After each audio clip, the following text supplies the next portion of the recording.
In today's video, I'll be redrawing my old Haku in Chihiro drawing that I did in 2015. As you can see, it was quite different from my current art style, and I feel like my current style has gone through a bit of an evolution, so stay for the end to see the exciting reveal. Let's go ahead and get going.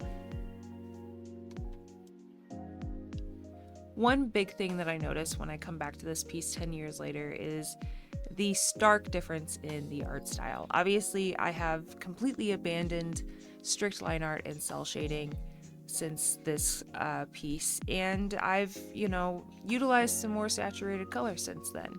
I've got some, things that I've learned since then, definitely, that have helped me in leveling up my work, and I really feel like being able to go back and redraw your work like this is one of the best ways that you as an artist can really solidify your progress and see it firsthand.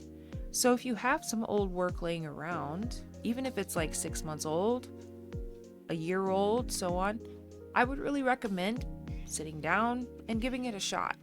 In my opinion though, just be wary that, your artistic path is not going to be up, a straightforward path. It's not linear.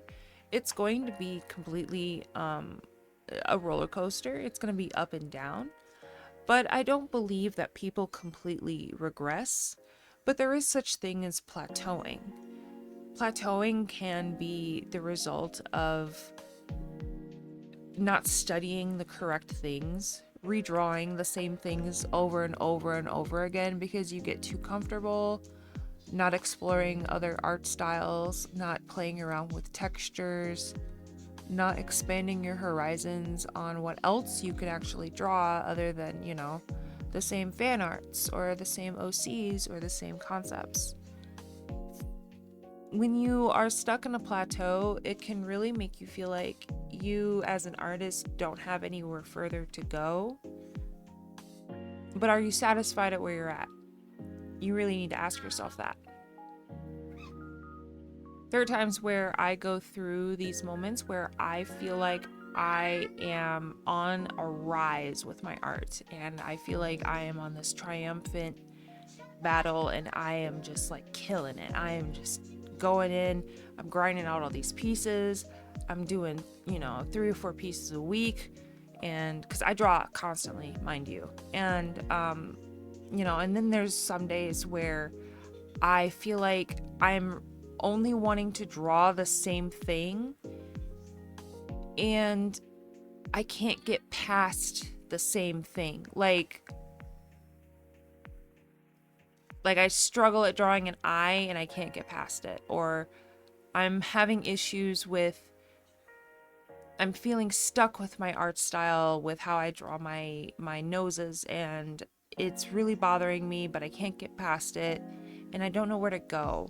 And I'm feeling stuck and I'm feeling frustrated and I'm feeling like there's all these flaws all of a sudden with what I'm doing. That is when I feel like I'm plateauing. So what I would do at that moment then is maybe try a different brush, try a different rendering method, try a different coloring method, try maybe adding some different elements to said thing, or try looking into different shapes that you can kind of create that thing out of to kind of adjust the style a little bit. I've kind of done that recently with noses, for instance. I'll just use that as the example since that's what I mentioned before. But, that's kind of something that I mentioned when I plateau, is like, I just feel like I go up, and then when I'm down, I'm stuck there in that down for a minute. And I can't get out of it. I feel like I'm stuck there, and then I go up, and then I'm back down, and then I go up, and I go back down. And, it's natural, and all artists go through it. But I feel like the trend in most situations is that you are going up. You are going up, right? So, because if you are studying art, if you are actively trying, right, you are ingesting that information somehow. You are gaining it somehow within your muscle memory, But you're not seeing that progress right away because you are drawing within however amount you draw. I draw every day, but you know, some people don't draw every day. They don't have the time, they don't have the accessibility to draw every day. It's not possible for them. They just don't want to, or they just can't. It is what it is. I draw every day because I love to and I have the ability to draw every day. But it's just, I feel like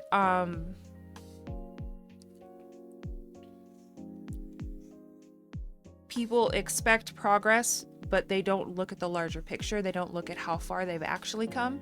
They expect the results to show immediately when, you know, like this took 10 years. This result is that's going to, you know, show at the end has taken 10 years of studying artists on ArtStation, studying artists that I've admired, studying game art, concept work, splash art, studying perspective, studying, you know, all kinds of things, learning, you know, and learning other methods, learning what made me not like my work, learning what made me feel like I was plateauing. For me, that was line art. For me, that was cell shading. For me, that was particularly just the way I was blending and rendering my pieces. So I learned how to do what made me happy. And that was more of a painterly style. And that made me feel more confident. That made me feel more, you know,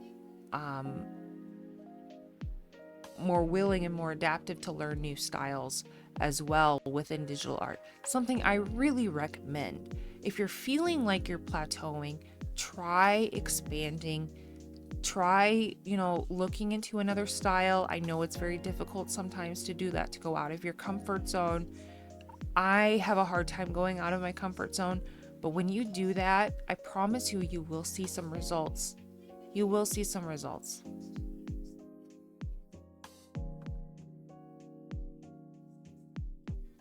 When I look back to the last 10 years of digital art, and mind you, I've been doing digital art since 2008, but when I look back at just the last 10 years, digital art has come a long way. It's incredibly accessible now. Even 10 years ago, I had to fight for my life to explain to someone that my drawing that I did with, you know, Photoshop at the time or Paint Tool Sai was my drawing, and that it was my work, and that every brush stroke was mine. And you know, that was back when you had either a tabletop tablet or you had a Cintiq. And Huions weren't as big of a brand back then, or you had Wacom. And I remember back then, you know, the Wacoms were expensive. I had a Cintiq 21UX when I drew this piece, and it only captured about 75% of the RGB spectrum. So my computer could produce like the full spectrum, or what it was able to produce, which was like 95% or something. And my monitor was only showing me 75%. So, you know, even then, the technology, although this was an older model, for what I could afford, because it was just so inaccessible, this, you know, you can see like the piece is extremely muddy, the colors are extremely grayed out, unsaturated. That's because the monitor wasn't producing the right colors for me, and everything got all messed up on every single piece that I drew. So essentially I then got a Cintiq 27QHD a year later, which was $3,800. Now this was before the iPad Pro came out. This was before the iPad became the beast that it is today for digital art. So it's crazy to me how digital art went from being so inaccessible, so unaffordable, to being, you know, a household thing that is more widely accepted. but also now becoming more full circle, in which it's you now have to fight for your life again to claim that it's your art. But this time the fight is that it's not AI, which is just painful. So, yeah.